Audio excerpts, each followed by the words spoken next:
ഇനി പരമമായ തത്വത്തിലേക്ക്. ഈ രാസക്രീഡ ജീവാത്മ പരമാത്മ ഐക്യമാണ്. നമ്മളെല്ലാവരും ജീവാത്മാവ്, കൃഷ്ണൻ പരമാത്മാവ്. ജീവാത്മാവും പരമാത്മാവും ഒന്നിച്ചു ചേർന്നു. അതാണ് രാസക്രീഡ. ജീവാത്മ പരമാത്മ ഐക്യം, അല്ലെങ്കിൽ ജൈവ ബ്രഹ്മ ഐക്യം. ഇത് എല്ലാവരും നേടേണ്ടതാണ്. ഈ ജീവബ്രഹ്മൈക്യം എല്ലാവരും നേടേണ്ടതാണ്.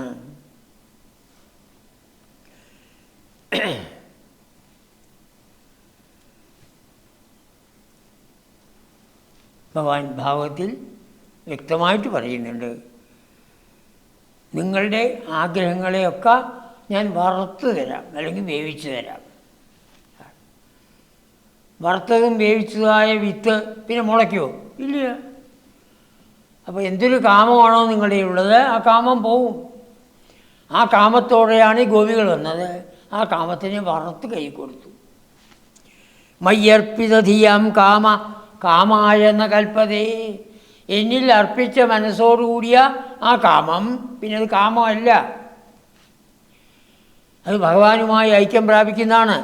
ഏതുപോലെ ഭർജിത കൊതിത ധാന, വേവിച്ചതും പുഴുങ്ങിയതുമായ ധാന്യം പിന്നെ മുളയ്ക്കാത്തതുപോലെ. ബീജായ നീഷതി പ്രായോ ബീജായ നീഷതി, പിന്നെ അത് മുളയ്ക്കുന്നില്ല. പരീക്ഷത്തിൻ്റെ സംശയം തീർന്നു, സന്തുഷ്ടനായി. ഇത് രാസക്രീഡ ഒരു ലൗകികമായ ശൃംഗാരരസവർണ്ണനയല്ല, ഇത് ദിവ്യമായതാണ്, അത്യന്തം ദിവ്യമായത്. ജീവാത്മാവ് ശരീരേന്ദ്രിയ മനോബുദ്ധികളെ മാറ്റിവെച്ച് തൻ്റെ ഉള്ളിൽ തന്നെയുള്ള പരമാത്മാവുമായി രമിക്കുന്നതാണ്. ഓർമ്മ വേണം, നമ്മുടെ എല്ലാവരുടെയും ഉള്ളിൽ പരമാത്മാവുണ്ട്, ജീവാത്മാവായ ഞാനുമുണ്ട്. പരമാത്മാവ് ഈ ചട്ടക്കൂട്ടിൻ്റെ ഉള്ളിൽ നിറഞ്ഞു നിൽക്കണം, ഒന്നും ചെയ്യുന്നില്ല, സാക്ഷിഭാവത്തിലിരിക്കുന്നു. ആ പരമാത്മാവ് നമ്മുടെ മനസ്സിൽ പ്രതിബിംബിക്കുന്നു. അപ്പോഴാണ് ഞാനാകുന്ന ജീവാത്മാവ് വരുന്നത്. ആ ജീവാത്മാവും പരമാത്മാവുമായിട്ടുള്ളതായ ആ ബന്ധമാണ് ഇവിടെ കാണിച്ചത്. ജീവാത്മ പരമാത്മ സംയോഗം. ഇത് നമ്മൾ ഓരോരുത്തരും നേടേണ്ടതാണ്. അതിൻ്റെ ആദ്യത്തെ പടിയാണ് നമ്മുടെ ആഗ്രഹങ്ങളെ ചുരുക്കുക. എത്രത്തോളം ആഗ്രഹങ്ങൾ ചുരുക്കാമോ അത്ര എളുപ്പമില്ല. 12:30 വിശപ്പുണ്ട്, ബിന്ദുമോൾ വിചാരിച്ചാൽ ചോറ് കിട്ടും അല്ലേ?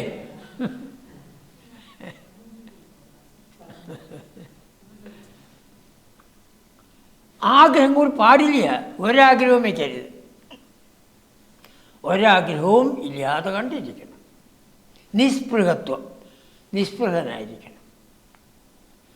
അങ്ങനെ എന്തെല്ലാം ആഗ്രഹങ്ങൾ ഉണ്ടോ അത് നമ്മുടെ കാരണശരീരത്തിലായിരിക്കണം. ആ കാരണശരീരത്തിനെ നശിപ്പിക്കണം. ഒരാഗ്രഹവും ഇല്ലാത്തൊരവസ്ഥ വരുമ്പോൾ ആ കാരണശരീരം നശിക്കും. അയാളാണ് ജീവൻ മുക്തൻ. ജീവിച്ചിരിക്കുമ്പോൾ കാരണശരീരം നശിച്ചു, ജീവൻ മുക്തൻ. ചട്ടമ്പി സ്വാമികളും ശ്രീനാരായണ ഗുരുദേവനും അങ്ങനെ ജീവൻ മുക്തന്മാരായി ഇരുന്നവരാണ്.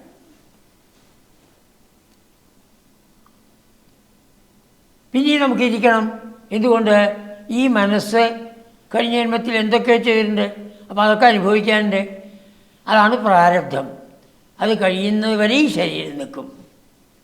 എപ്പോൾ അത് കഴിയണോ ഈ ശരീരത്തിനെ ഈ ജീവാത്മാവ് വലിച്ചെറിയും. അത് ചിലപ്പോൾ അപകടമായിട്ടാവാം, വേറെ ഏതെങ്കിലും വിധത്തിലാവാം, പല വിധത്തിലാവാം. എപ്പോൾ ആ പ്രാരബ്ധം കഴിഞ്ഞു എന്ന് ജീവാത്മാവിന് തോന്നുന്നുവോ ചിലവർക്കത് പറയാൻ തന്നെ സാധിക്കും. ചട്ടമ്പി സ്വാമികൾ പറഞ്ഞിട്ടെന്നാണ് പറയണത്. നാരായണ ഗുരുദേവനും ആ വിധത്തിലായിട്ടുണ്ട്. അവർക്കത് അറിയാൻ സാധിക്കും. സാധാരണ മനുഷ്യർക്ക് അത് അറിയാൻ സാധ്യമല്ല. അപ്പോൾ ആ വരുന്നതായ സമയത്ത് സ്ഥൂല ശരീരത്തിനെ വലിച്ചെറിഞ്ഞു. അപ്പോൾ കാരണ ശരീരവും പോയി, സ്ഥൂല ശരീരവും പോയി. പിന്നെ ആ സ്ഥൂല ശരീരം പോകുന്നതിന് മുമ്പ് ഈ സൂക്ഷ്മ ശരീരം ബ്രഹ്മരന്ധ്രത്തിലൂടെ പോകും. അപ്പോൾ മാത്രമേ പുറത്തേക്ക് ഈ വഴിക്ക് പോകൂ. മറ്റതൊക്കെ മറ്റോട്ടങ്ങളാണ്. 2 ചെവി, 2 കണ്ണ്, 2 മൂക്ക്, 1 വായ, പിന്നെ താഴത്തെ 2 9 ദ്വാരങ്ങൾ. ഇത് സൂക്ഷ്മ ശരീരം പുറത്തു പോയി. പക്ഷേ അതിന് ഒരു ശരീരം എടുക്കാൻ പറ്റില്ല, കാരണശരീരമില്ല. അപ്പോൾ അത് സൂക്ഷ്മങ്ങളായിട്ടുള്ള ആ പഞ്ചഭൂതങ്ങളിലേക്ക്, തന്മാത്രകളിലേക്ക് പോയി ലയിക്കും.